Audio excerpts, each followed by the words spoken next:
Quba rayon İcra Hakimiyyətinin Yeni Azərbaycan Partiyası Quba rayon təşkilatının və Quba Bir saylı mediasiya təşkilatının birgə təşkilatçılığı ilə Quba rayon Heydər Əliyev mərkəzində Zəfər günü ilə əlaqədar tədbir keçirilib. Tədbirdə Quba rayon İcra Hakimiyyəti başçısının müavini Səidə Abbasova, Quba rayon İcra Hakimiyyəti başçısı aparatının hüquq şöbəsinin müdiri Ramil İsmailov, Yeni Azərbaycan Partiyasının Quba rayon təşkilatının sədri Fidan Hüseynova, Mediasiya Şurasının idarə heyəti sədrinin müşaviri Əli Fərzəliyev, Quba Bir saylı mediasiya təşkilatının rəhbəri Hümmət Əliyev, vətən naminə şəhid ailələrinə dəstək İctimai Birliyinin sədri şəhid anası Tünzalə Abdulləlimova iştirak etmişdir. Tədbirdən əvvəl qonaqlar tərəfindən Ulu Öndər Heydər Əliyevin Quba şəhərində adını daşıdığı Mədəniyyət və İstirahət Parkındakı abidəsi ziyarət olunmuş, abidə önünə gül dəstələri düzülmüşdür. Tədbirdə çıxışçılar tərəfindən Zəfər gününün əhəmiyyətinə və bununla bağlı digər mövzulara toxunulmuş, həmçinin müvafiq müzakirələr aparılmışdır.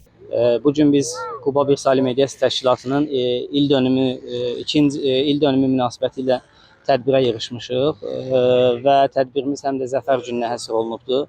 Tədbirdə ölkə ərazisindən bütün mediatorlar, mediasiya təşkilatları və Quba rayonunun ictimai xadimləri, həmçinin Quba rayonunda şəhid anamız Tünzalə xanım iştirak edirdi.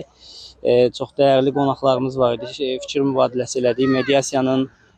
Mediasiyanın gələcək potensialı, mediasiyanın ictimai əhəmiyyətindən danışdıq tədbirdə.